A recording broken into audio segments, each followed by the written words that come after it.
Welcome to the Permanent Problem Podcast. I'm your host, Brink Lindsey, a Senior Vice President at the Niskanen Center. Each episode, we take a deep dive into the messy and uncertain transition from mass affluence to mass flourishing, exploring what I call capitalism's triple crisis and the potential for rising above it. Hello, everybody, and welcome to the Permanent Problem Podcast. I'm very happy to have as my guest today my first return engagement on the show, my longtime friend, Virginia Postrel. Virginia, welcome to the Permanent Problem. It's great. Always to talk to you, Brink. Good. Let me give you a proper introduction. Virginia Postrel is an author and essayist. She's the author of several excellent books, starting off with The Future and Its Enemies, most recently, The Fabric of Civilization. She's an editor at the superb newish publication, Works in Progress. And she's got a new podcast out with Charles Mann, who's probably best known for his book, 1491. But the podcast is called Everyday Abundance. So tell us a little bit about it and the thinking that went behind it. Yeah, so Charles and I had occasion to do a panel, or rather, he was supposed to give a talk. And then he said, I want to interview you. And I said, no, they got you to give a talk. I'll interview you. But this was at the Roots of Progress conference. Okay, yep.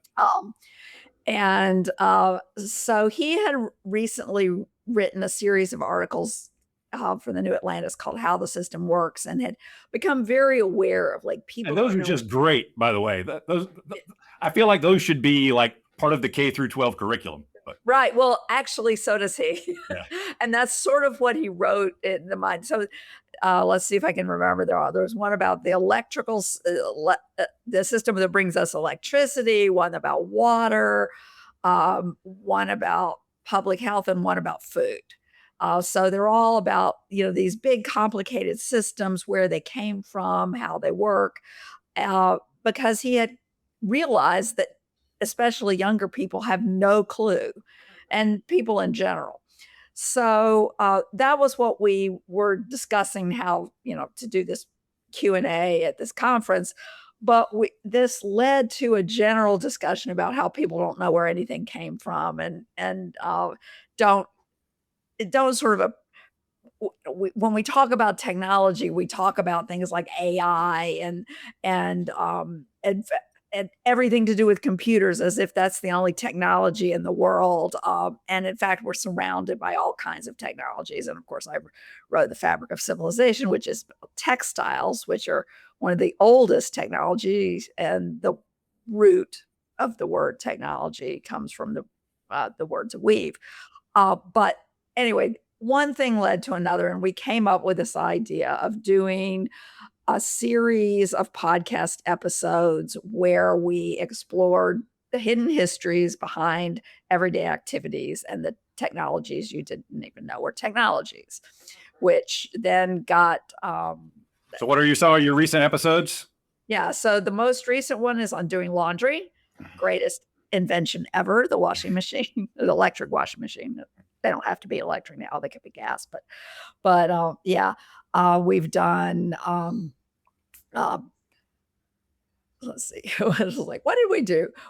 I keep thinking of the ones that are coming out. We have one coming out on blowing your nose, and one coming out on driving the car, which is about not the invention of the car, but what had to be done in order to have driving as a regular thing. We did one on working out. Right. About everyday exercise. We've done, the first one we did was on brushing your teeth.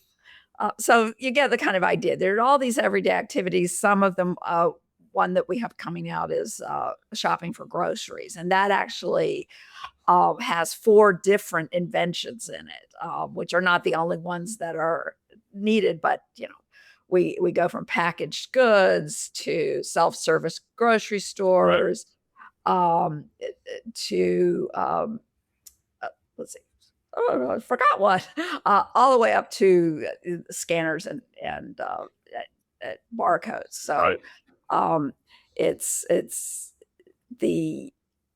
all these things that people sort of take for granted. Well, shopping cart, that's the one I forgot, which is actually an invention. Yeah.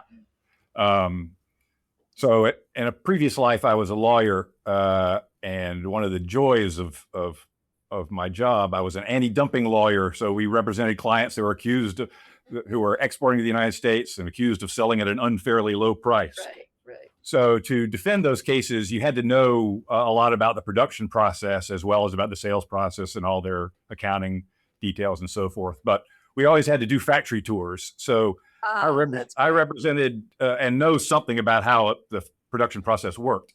Uh, so I got to do tours of, everything from the lowest tech, uh, just injection plastic molding cigarette lighter factories to high tech, making the flat panel displays for laptops, all up and down the scale of complexity. And it's always so much more phenomenally complicated than you can It's so imagine. much more phenomenally complicated. And one of my recent works in progress columns is about disposable diapers. And there I really, really wanted a factory tour, but they're incredibly secretive and I couldn't get one.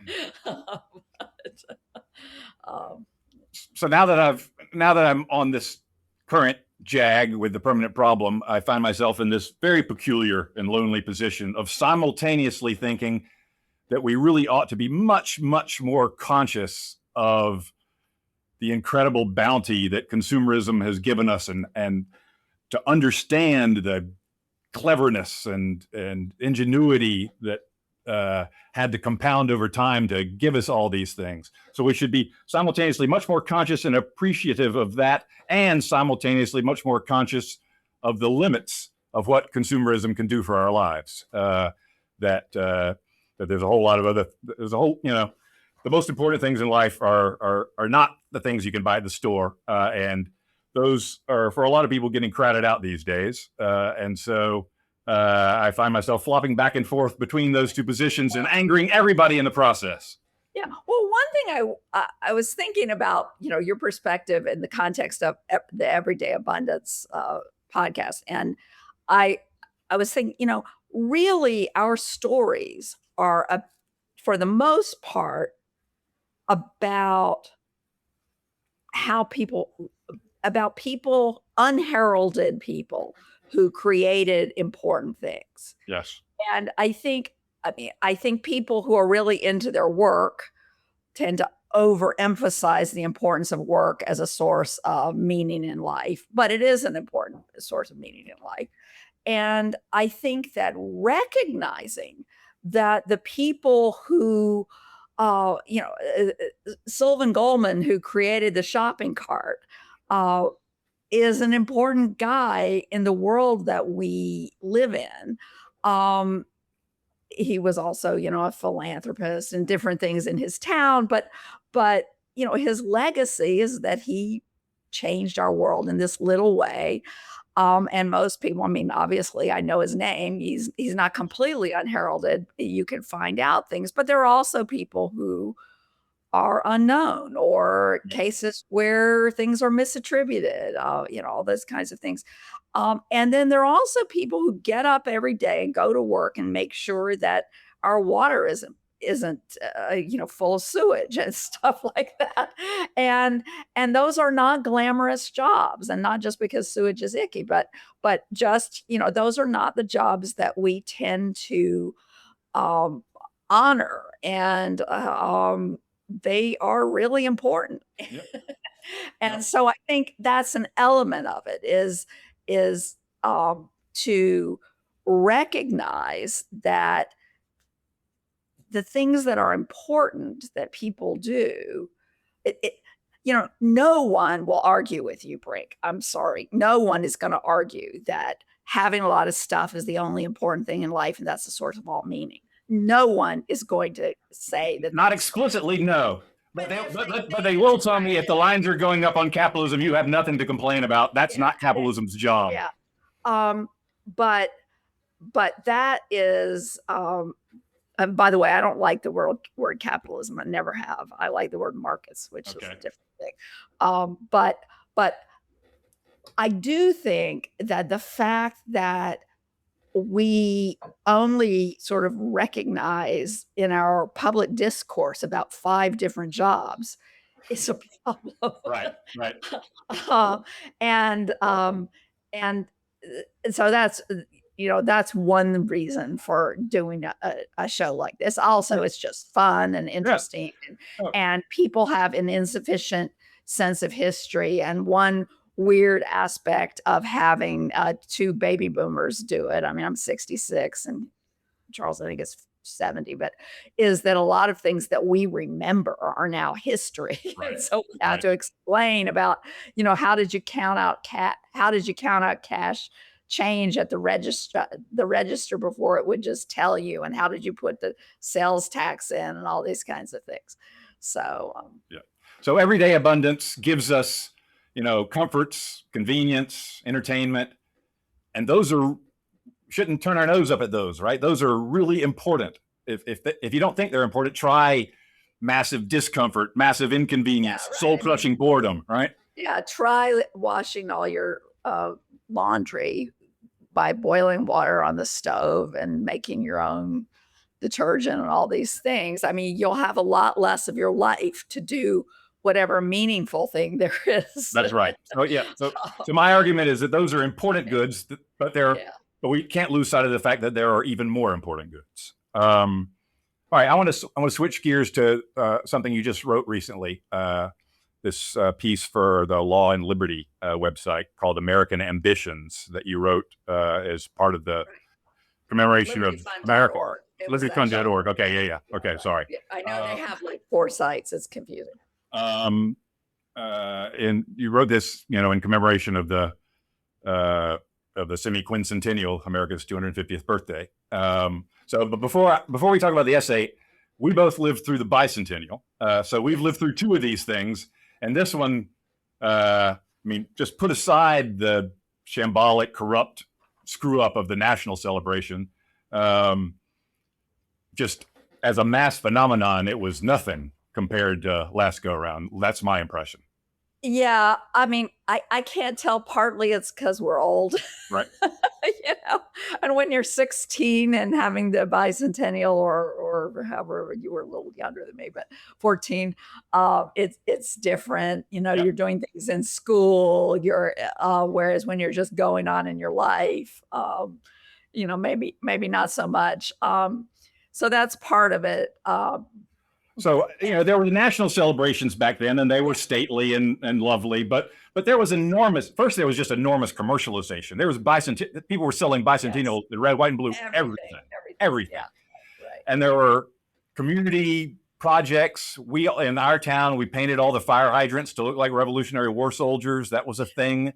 And that was apparently a thing in communities all over the country. But I think maybe the most important, as far as why it was drilled into our skull so much.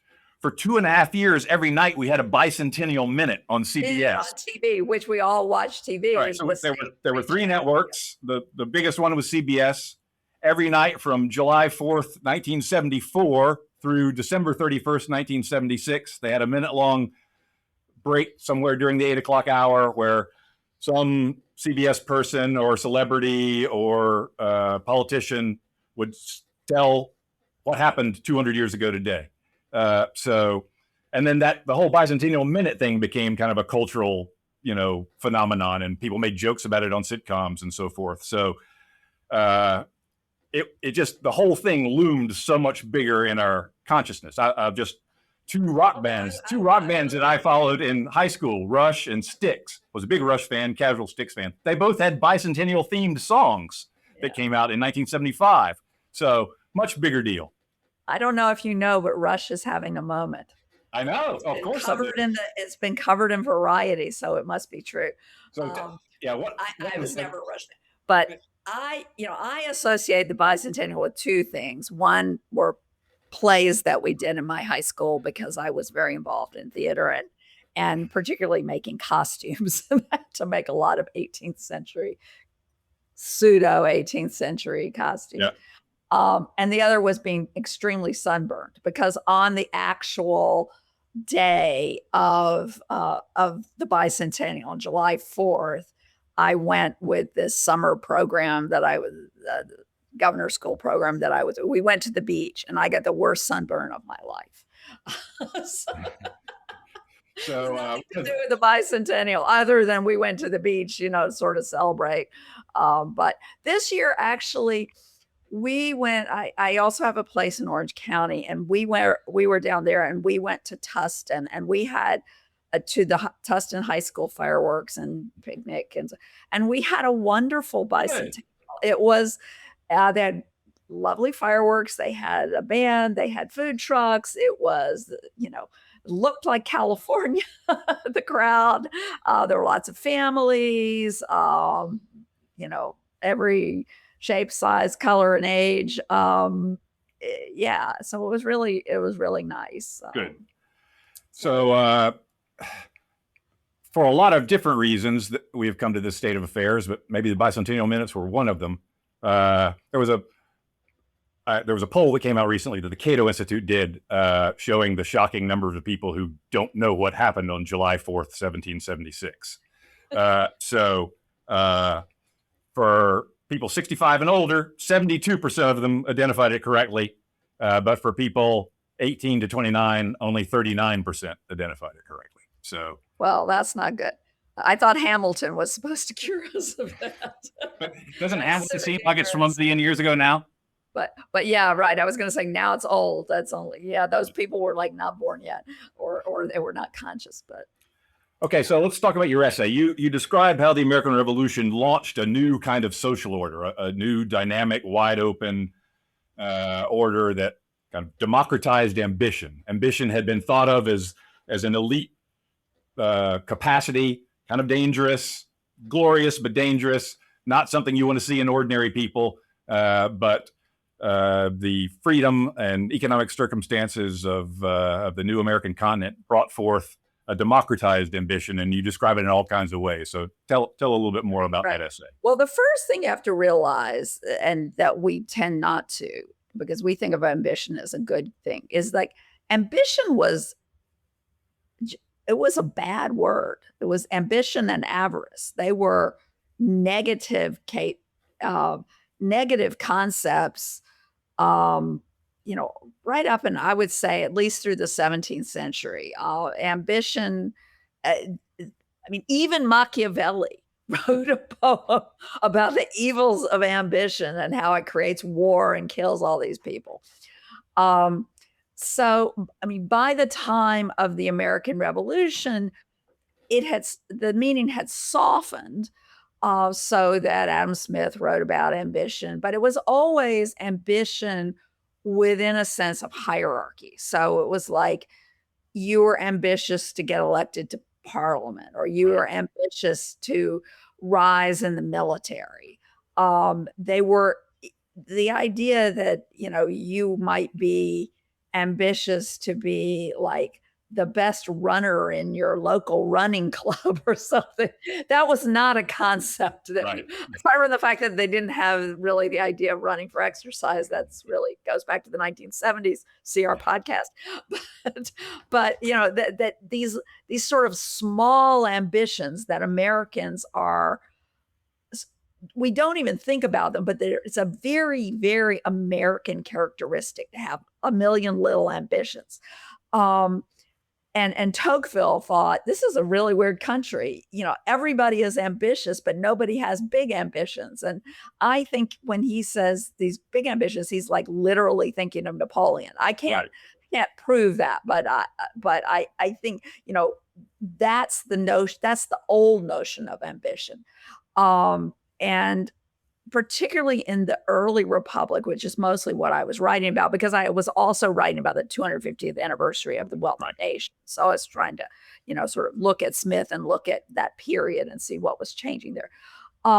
In the early republic, once by 1800, and the election, Joyce Appleby, the historian whom I quote, makes a really good case that this sort of change is established securely by the election of 1800. There is just this notion that America is this society where everybody is, can do their thing, can pursue and the great exception is the slave states. Right. Which are to this day an exception. We can talk a little bit about some of the research that I only hint at in the essay, but and so you have this sense of people moving around, trying different things, leaving their hometowns, leaving their homes, coming back to their homes, settling the frontier. There's just all of this. I mean, people using the term restless. It's a very common word used to describe. And that was a bad word. Yeah, that was the people were using it were like, what is with these restless Americans? It's so odd, because even Adam Smith, one of Adam Smith's in The Wealth of Nations, one of his big concerns is that there are various regulations and guilds and such that keep labor from being mobile and keep people from being able to move from job to job as opportunities arise. But even Adam Smith assumes that's like within the same town, because people won't move from town to town. Whereas Americans, it's like we were selected as people who were willing to move great distances. And one of the disturbing things in recent years has been Americans have become less mobile. We're still pretty mobile compared to a lot of countries, but people don't move as often as they used to. No, that's right. Yeah. So your ambition overlaps a lot with the flourishing I talk about all the time. That ambition is a quest for self-improvement, to better your economic circumstances, but also to better your mind, to better your place in society. So it's and it's an attempt to realize your potential, right? You've got something in there, and I'm going to figure out what it is, and I'm going to make it happen. Right. And one of the things when the country is very open is that people feel the ability to do that, and over time, and Tocqueville predicted this as well, you start to get lots of rules that are often designed to make things fairer, that end up stifling people's ability to pursue their ambitions or their pursue their best self, whatever you want to say. So I could say that the circumstances of antebellum America, putting aside the huge exception of slavery, were very conducive to mass flourishing. You had this wide open social order where, within the constraints of the technology and knowledge of the day, people were had more freedom to realize their potential and be all they can be than any large group of people, any society we'd ever seen before. But your celebrity, it's a celebratory essay, but it has a bit of an elegiac tone because it ends on a down note. Yeah. So because you talk about quote, the combination of economic circumstances and liberal principles made this happen, but economic circumstances today are quite different. You talk about back then, ambition was no longer, winner take all, but there's a lot of winner take all markets these days, or winner take most markets these days. Yeah. You talk about a diverse, dynamic society with countless sources of status and respect. I feel like this as we've nationalized our economy, the channels of competition have gotten, they include more people, but there's fewer of them. So there are fewer ponds to be a big fish in than there were back in a country of just an archipelago of small towns. I'm not sure that's true. And part of the reason I'm not sure that's true is that, as you know, I'm from South Carolina, and my family is still there. And the towns that they live in have grown enormously. The one I grew up in, Greenville, is huge, and the Charleston area where one of my brothers lived as well. And they still very much have many different little outlets for ambition, and even Los Angeles does. So there's been a huge proliferation of subcultures that you can be cool at. Yeah, there are all these subcultures. I mean, I think our conversation about this is the problem is there's too many people like us who went to these elite schools. And of course, back when I went to Princeton, and I don't know about you, but I mean, I just went there because I was a nerd. I had and it was more open than it is today, because somebody like me who went to a public high school in South Carolina and had a somewhat spotty preparation and just had really high SAT scores and other things. I don't think somebody like me could get in now. And in fact, it's the case that even though South Carolina has grown tremendously since 1978 when I was applying, and there were 13 people admitted, fewer people. Oh, that's interesting. The last time I checked, it was 9.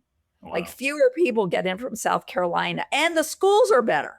So the schools have improved, the population has grown tremendously, and fewer people get into Princeton, which partly is because it's more of an international university than it used to be. But it's also because I think their idea of what is a promising student has narrowed. I can't prove that, but I think they're, but that is the Tocqueville argument that as you get things, you aren't as willing to. But that said, I still think there are lots and lots and lots of niches for ambition, and people I agree completely. who hang out with elite, highly educated people, hang out in Washington and New York and Los Angeles and San Francisco, have a kind of distorted view of the world.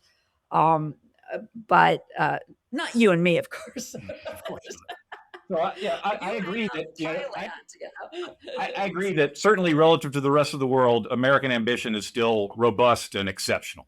That there's still a sense of wide openness, and that you can be anything in America. That sense is more alive in America than it is in a lot of places.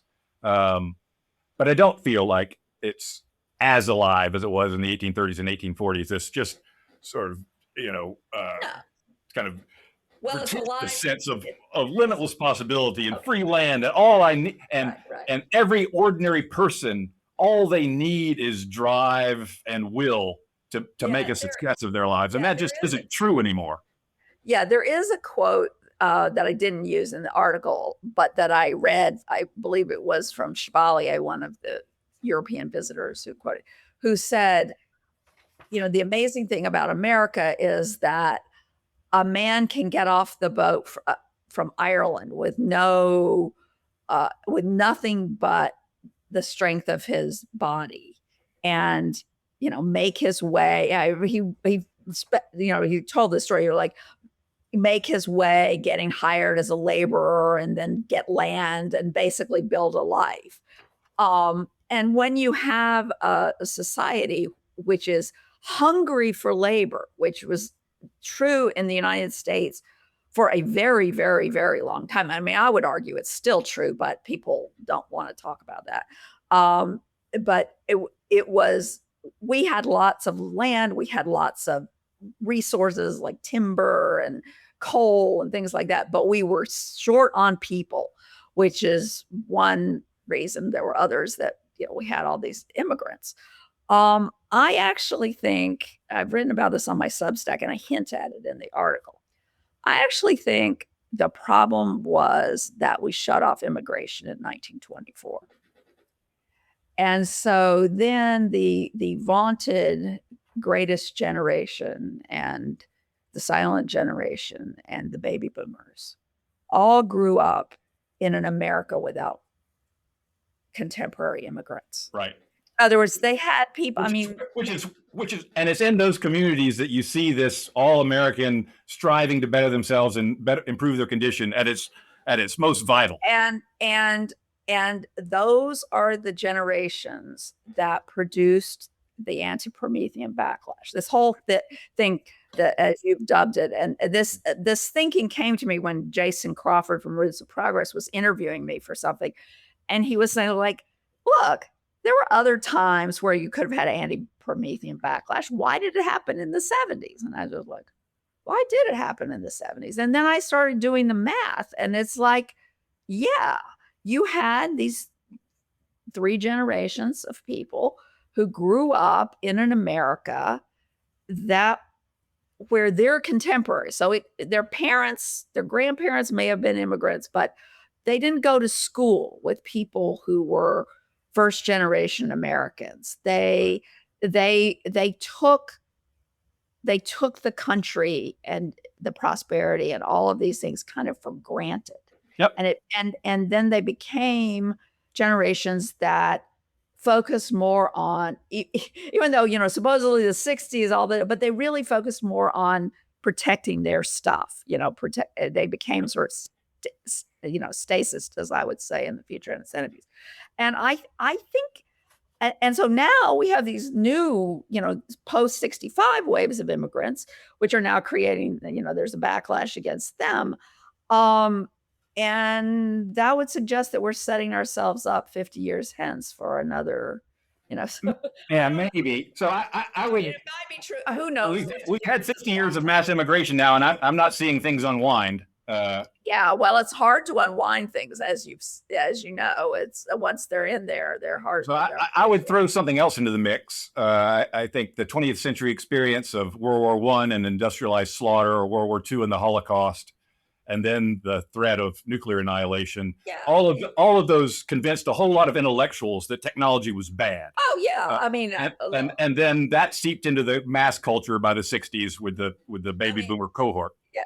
World War I killed Victorian optimism, in Britain, and filtered throughout. It didn't really filter so much into the U.S., but it had a huge effect in Europe. The World War II and the Holocaust then a lot of those Europeans moved over and started teaching in American colleges. Yeah, there is more complicated. So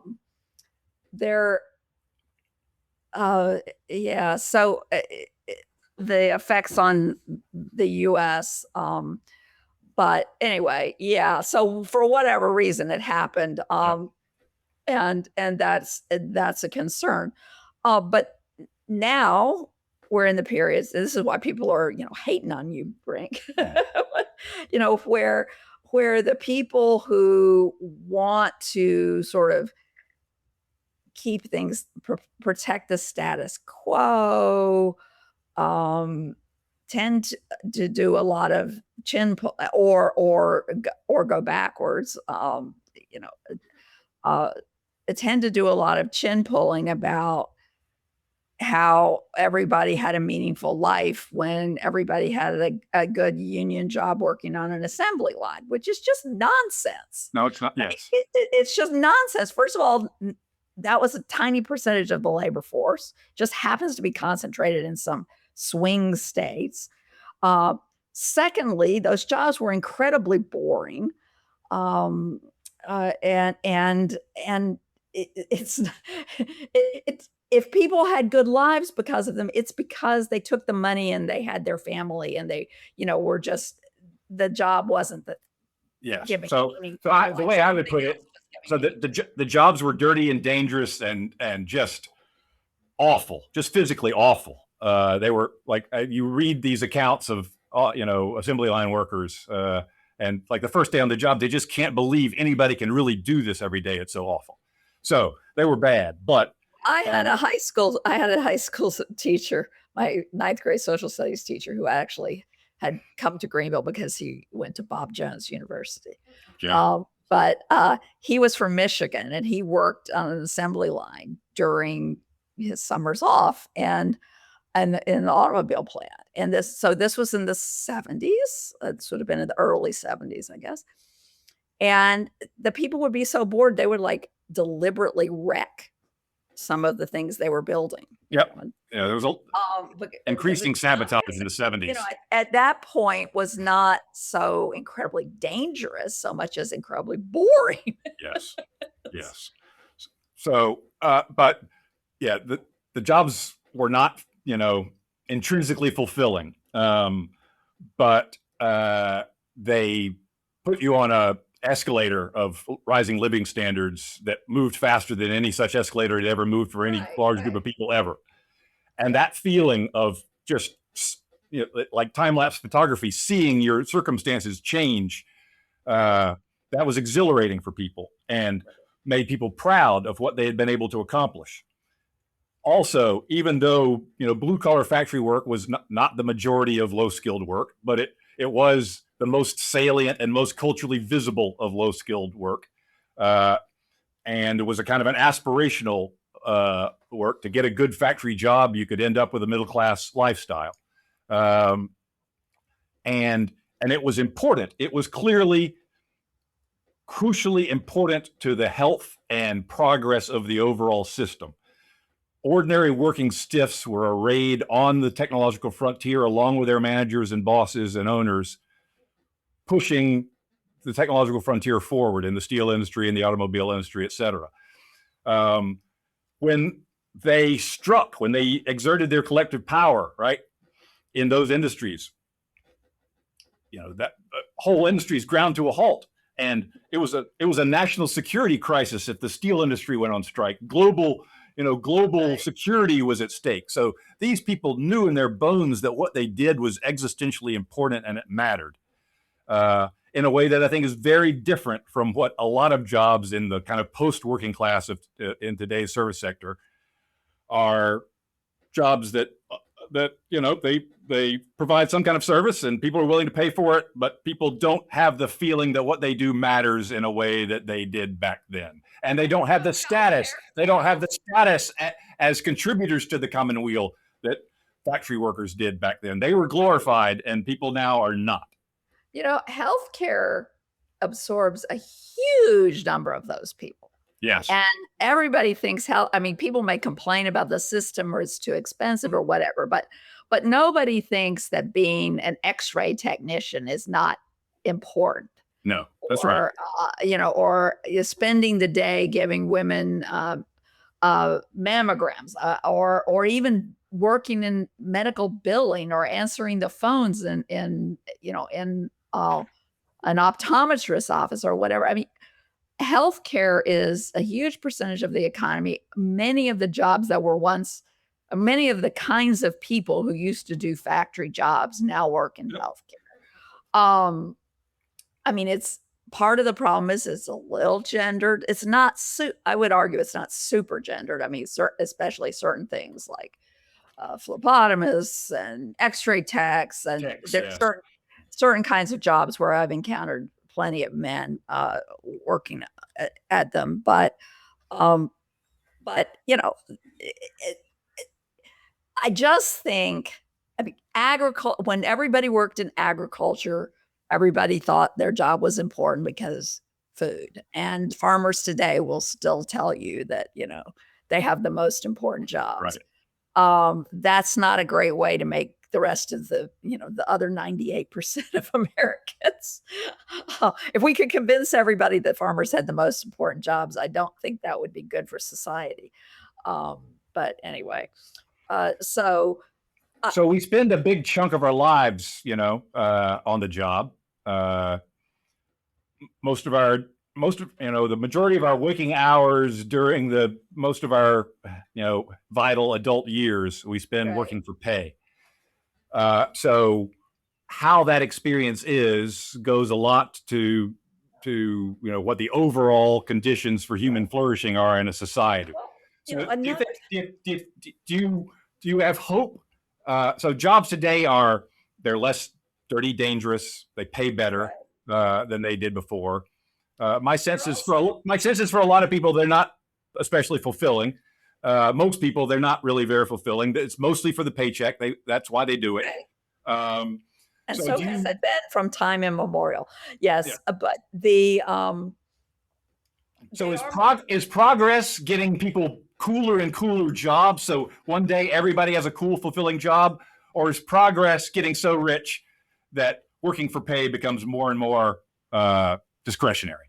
Well, I think the jury's out on that. I think reveal preference is part of it. What are people going to want to do? But I was going to say about jobs, another thing about today's jobs, particularly ones that are lower skill or lower pay, is that they're much more social than they used to be. Yes.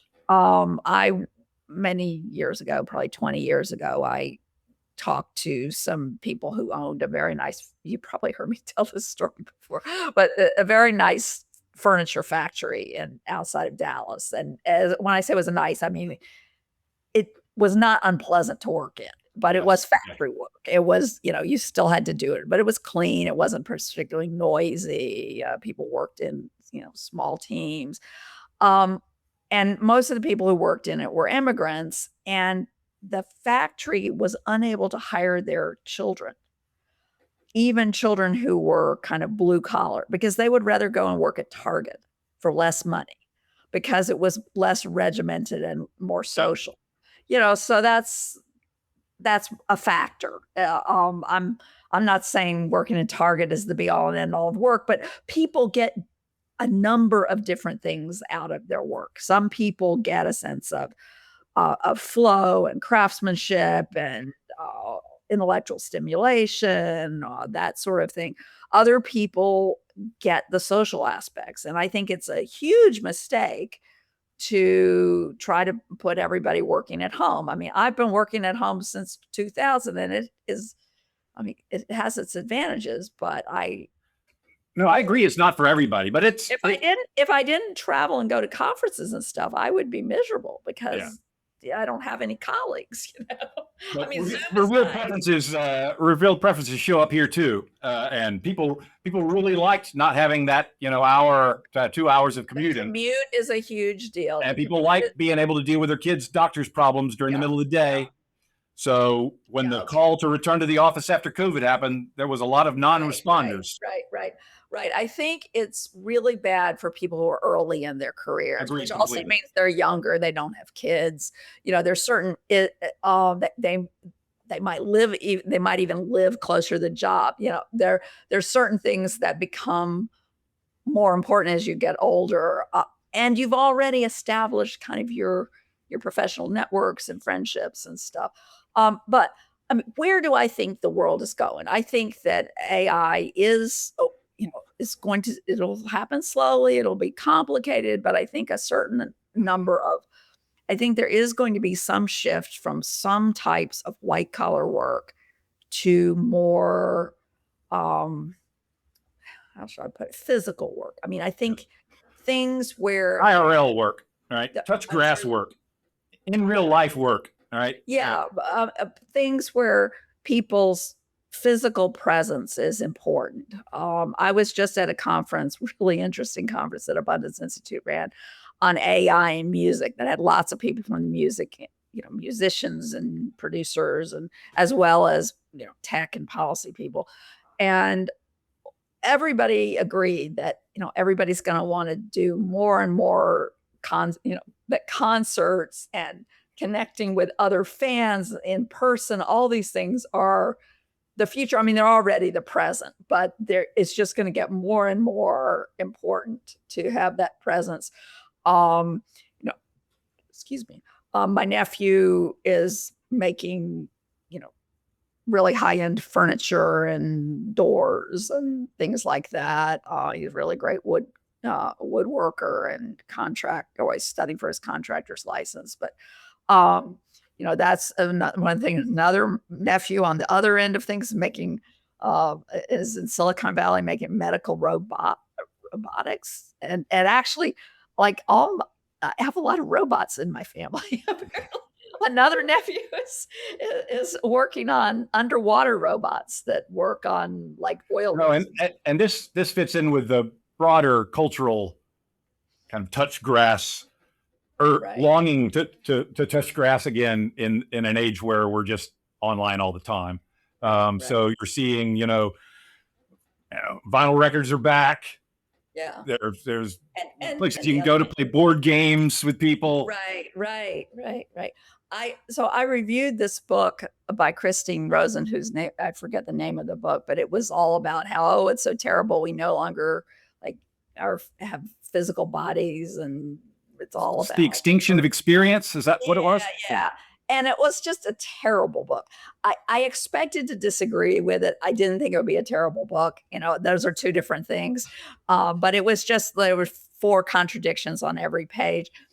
But one of the things that really struck me is I don't know where I know she lives in DC, but she certainly doesn't live in my neighborhood, because everything is like a Pilates class and a personal trainer and a massage place and a get your nails done place. And it's all about your body. It's not about being online, you know? And I think I think the whole looks maxing thing is weird and the particular look is weird. But I think that's also this kind of physicality and even professions associated with it is part of the future, because that's for people who are not intellectuals.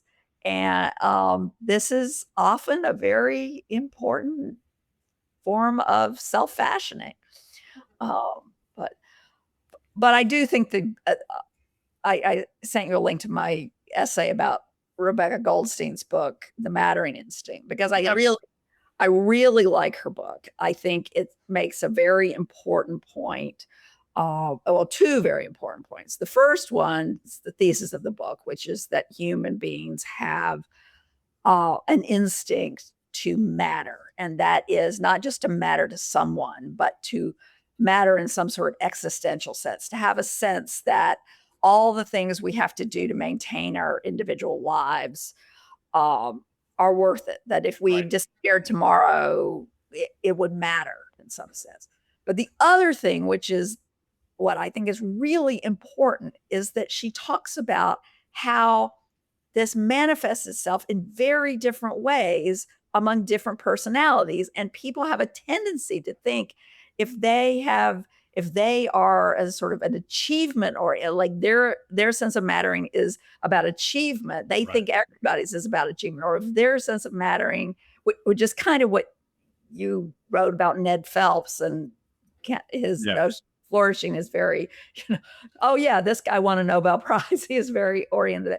But other people, if their sense of mattering is all about family life or religion, they also think that's the answer. You have to have their answer. And, and she has like 5 different categories. And transcenders and strivers and competitors. And so I felt that overlapped a fair amount with my own attempt at categorization of flourishing. All right. I talked about well, projects, relationships, and experiences. She draws it a little bit finer, but I mean, because I no offense, I like yours, but I also think hers, by drawing it a little more finely. No, I agree. So in particular, she breaks projects up into just achieving something versus being better than somebody.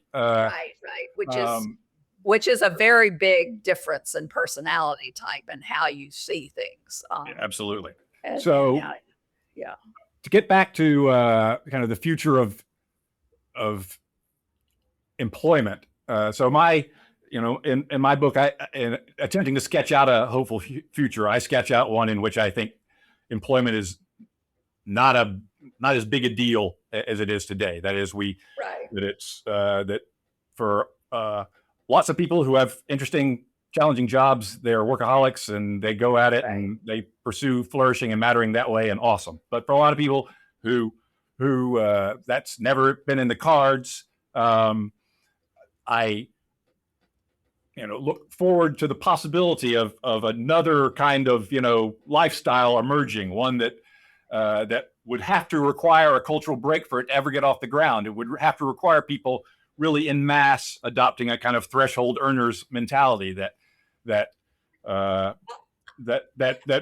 I'm going to earn this kind of standard of living, and that standard of living is enough for me, and then I'm going to devote my time to other stuff.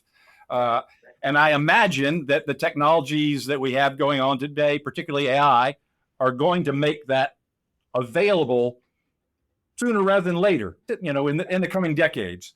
Whether people take it up on it or not, I don't know. But I think there's at least the possibility of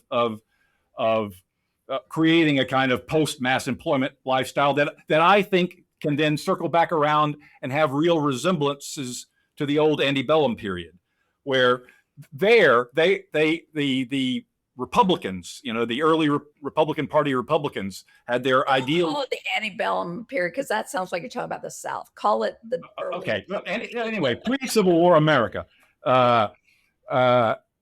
So the Republicans, their philosophy was the free labor philosophy, and of course that was drawn in stark contrast to slavery. But they also still had the idea that in wage labor was at best semi-free, that he was dependent upon the will of somebody else for his. So they broke away from that. They said there's a big difference. He can quit and go work for somebody else. And they also said, hey, being subject to the arbitrary will of an employer sometimes beats the hell out of being subject to the arbitrary will of Mother Nature. So they upgraded employment, but they still saw wage employment, and particularly impoverished urban working class as something that that was Europe's problem, that we were blessed not to have it. And so they liked the idea that employment was just kind of a way station, that you come here, you don't have any skills, you get a job for a little while, you save up some money, then you go out and you open your shop or you start your own farm. So in my 21st century, 22nd century version of this, a lot of people work for a while, but they set up being a proprietor of their own life or proprietor of their community rather than of a particular, which may have a commercial element, but may not. Yeah. So I think too, if we hadn't made housing so scarce and we hadn't tied health insurance to employment, we would pretty much already be at this stage that you're describing. I mean, I have this hairdresser, who I go to like twice a year. But anyway, she's been working since she's been working since she was 16. She has a clothing, like a ski clothing line that's totally separate from, and for a while she started a massage place too, where part of her gimmick was that she hired people who spoke English, but it was very affordable.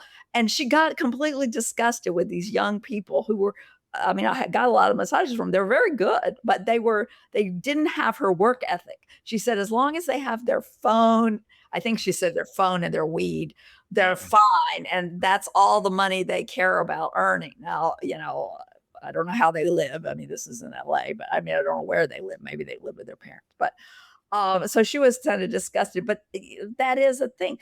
I think the trick in your scenario, I think there are two tricks in your scenario. It could very well be, and it could very well be good. But one is what people do with their time. Yes. Because, for example, if you say, well, it's really important to have flow, this, between boredom and anxiety, sense of psychological state. And that is definitely true. That is a big part of flourishing. One of the very best ways, certainly the easiest way, or most accessible way for people to have flow is by playing video games. And when people spend a lot of their time playing video games, even if they play video games with their friends, and people like us go like, oh, all these people wasting their lives playing video games. Okay, if they're playing with their friends. Yeah, but what if they're playing with their online friends, or whatever? It's a matter of degree. Yeah, it's just a matter of degree. The dose makes the poison. Right. So that, of course, that's the case with everything. So that's one thing. And the other thing is, at the risk of being ad hominem, and I don't mean to, but how much of your adult life have you spent self-employed as opposed to on a salary? Yeah, none. Well, let me tell you, it doesn't feel free. It's a constant source of anxiety. It is not. I mean, I have more. I'm talking about early retirees mostly, right? Yeah. So I like to pretend I'm employed, but I'm really, I can only do I don't have my income suggests otherwise. So let me put it that way. But I've been self-employed since 2000, except for the 3 years I spent at the Atlantic, where I had a half-time salary, and thank God, the world's best health insurance, because I also had cancer. Yeah. But it is, you are not in charge of your destiny in some sense. I mean, in the way that people who are not self-employed sort of imagine that you are having to think about, like, what can I do? Who's going to hire me? Where can I, in my case, where can I pitch this? What can I do? But when I first moved into the condo that I'm talking to you from in 1992, there was a couple who lived across the way from us, where the man was a court reporter and had a court reporting business. And the wife used to laugh at people who thought it was so great to have a small business. She was like, ah. Yeah. So I'm picturing, graduating from pressing economic considerations, right? Not Right, not picturing that, cobbling together an Uber gig and a mechanical Turk right, gig right, makes a good right, life. right. I don't Although, know. you know, but I do think that these gig work kinds of things are a great move in that direction. No, they Um, create flexibility. right, right. I mean, I was just being driven around on a trip to this conference I mentioned, by various, going from the airport to the hotel. And, one guy was retired from an engineering job, and he was just like, he basically drives Uber because he lives by himself and it's boring otherwise. He said, I get up, I exercise, and I'll go like, what am I going to do today? Oh, I might as well drive some. He plays golf twice a week, So what do you make of the inordinate pessimism about AI in the United States? And in particular, the pessimism that it's going to make us so rich that we don't have jobs anymore, right? That yeah, um, unclear on the concept. Yeah, yeah. So that people are freaked out because they have no idea what they would do with themselves otherwise, which to me indicates that we have a lot of kind of social reconstruction to do so that people have an idea of what's important in life other than working for money. well, I don't think that that's the source of the anxiety around jobs. I think it's much simpler than that. I think people are just afraid of unemployment and not having money. And they're It goes beyond that. There's existential fear of even if there's a UBI, we're all just going to oh yeah, be yeah, it exists, demotivated but zombies, right? it exists, but that is among intellectuals. The general public being afraid about AI and jobs is not like, oh my God, I'm going to lose my job. What am I going to do all day? Well, just taking money from the government. I mean, they're worried. Oh my God, I'm going to lose my job. How am I going to pay my mortgage and Right.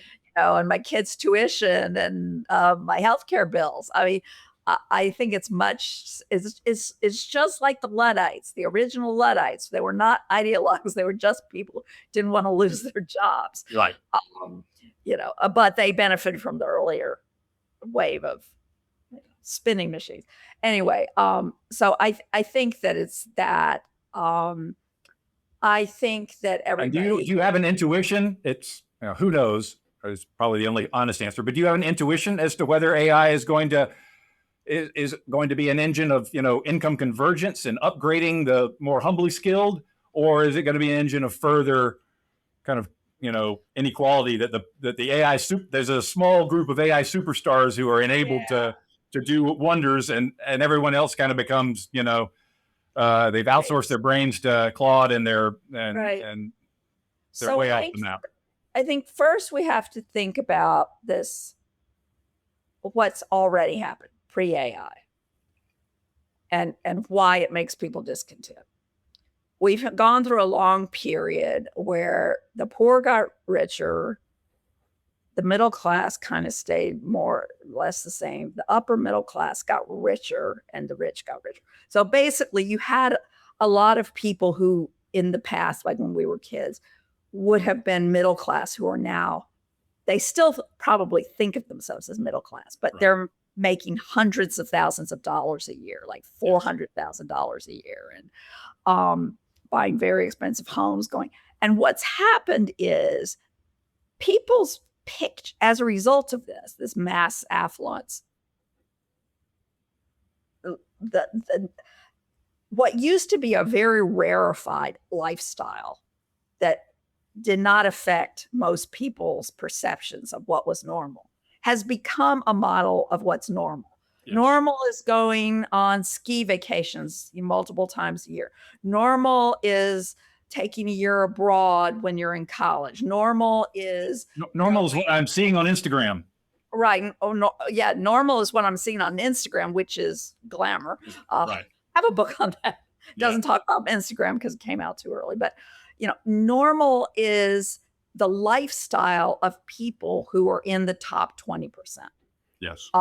Whereas 50 years ago, normal was the lifestyle of the people who were in the middle 50% or 40%. Yep. It's not that people, and so people who are doing fine by any, mid 20th century measure of doing amazing, are feel resentful because they're left behind. So that is the background in which we step into this AI thing. And so I don't know. I think what will happen is there will be winners and losers, and it's not going to all be skewed one way or the other.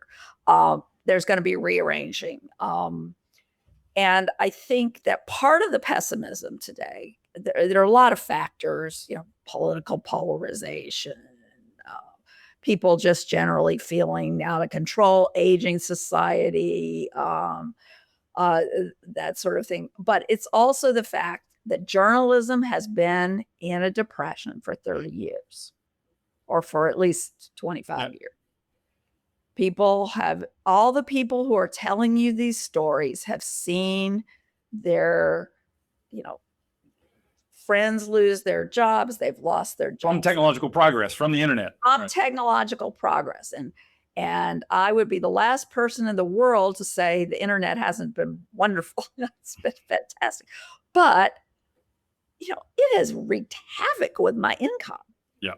And I'm one of the lucky ones, partly because I spent, years writing for Bloomberg, which was paywall, but, subsidized. The opinion section was subsidized by the very lucrative Wall Street terminals.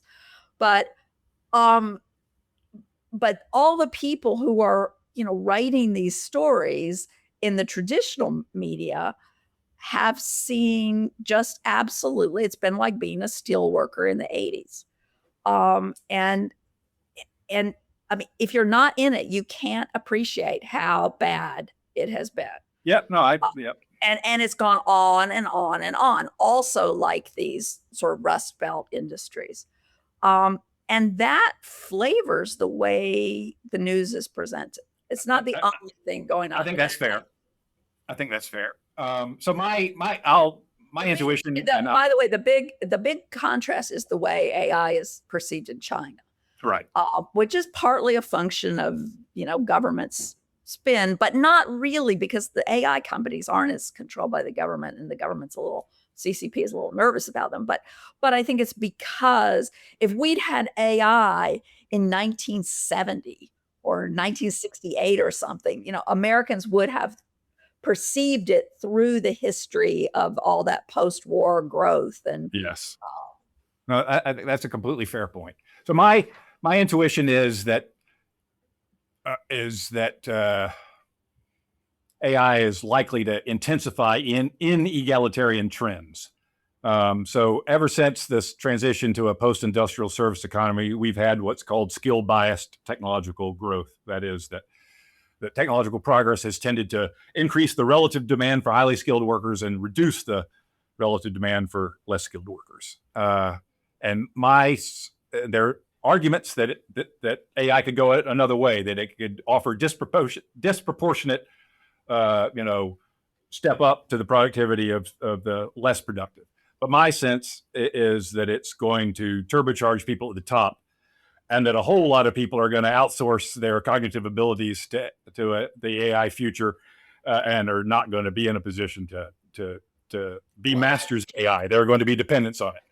And so, and my sense is that a whole bunch of current kind of middle of the road down to low to scuddy white collar work is going to get automated, and that is going to reduce relative demand for the sort of bottom half of the white collar knowledge worker class. And that, so I think our populist, uprising right now is a long brewing reaction to decades of feeling marginalized, both economically and culturally, by the non-college educated class. Yeah. And these are the least articulate, hardest to organize people, and they are causing a lot of commotion right now. So if a good chunk of the knowledge worker class gets to feeling the same way, then I imagine lots of fireworks politically in the years ahead. Well, I think I tend to agree with you about sort of low productivity, um, white collar jobs, the people who, send me grind out endless stupid press releases and Right. send them to my email box where, because they can just blast emails. Once upon a time, you had to get on the phone and call people up, and it was painful on both sides if you weren't interested. And these and to be honest, I have contempt for these jobs, not for the people. I don't Right. know the people, but the jobs are stupid. No, I do not eat for They the go- passing. I do and if not. and if they go away because of AI, or if people are not spending their time making PowerPoints, but using AI, the one thing. But I think it's more complicated than what you're saying because, first of all, I I think you're going to see AI empowering people who are now not part of the latter. Not, uh, and I was just at this conference with musicians, and at one point early on, actually, Charles and I were on a panel with somebody who's a musician and producer and won Grammys, a very big shot, and and he's black, which is relevant because at one point he's trying to say, he says, like, these tools, the people who are like at Princeton are worried about these tools. The people, I don't know what to call it, urban. You use all these euphemisms. He's like all these euphemisms. uh, they're they're embracing them. They're using them. They're doing stuff with them. Um, and I thought, oh, that's interesting. Yeah, and that's so we could see a big increase in these kind of physical kind of jobs, and with some AI packets to make things easier to do the business in. So He was it's talking about musicians, but yeah, I mean, and again, my nephew who has his furniture and contracting business, he uses a lot of AI to run his business. It's there's a lot of this sort of, especially among younger people, turning to it. But you're absolutely right. The people who used to, you know, just do perfunctory, write lousy papers and get B's because the professors can't give them what they deserve, will now use AI to write lousy papers. And I think eventually that's just going to get weeded out. And I think my college, my prediction, I mean, or I don't know, I always hate to make predictions, but is that colleges are going to bifurcate, and there's going to be colleges that are about, really learning. yes, the life of the mind. College for nerds, like life of the mind, or and then there's going to be colleges that are basically finishing schools. You go so that you have a social experience between the ages of 18 and 22, so you can have a chance to sort of grow up, become an adult in a somewhat protected environment where you have football games and parties, and maybe there's some modicum of something that resembles classes, but it's not really pretending to educate you. It's a finishing school. And there is, at least in the early 80s, was a nice combination of the two, wasn't it? Well, I didn't do much finishing school stuff.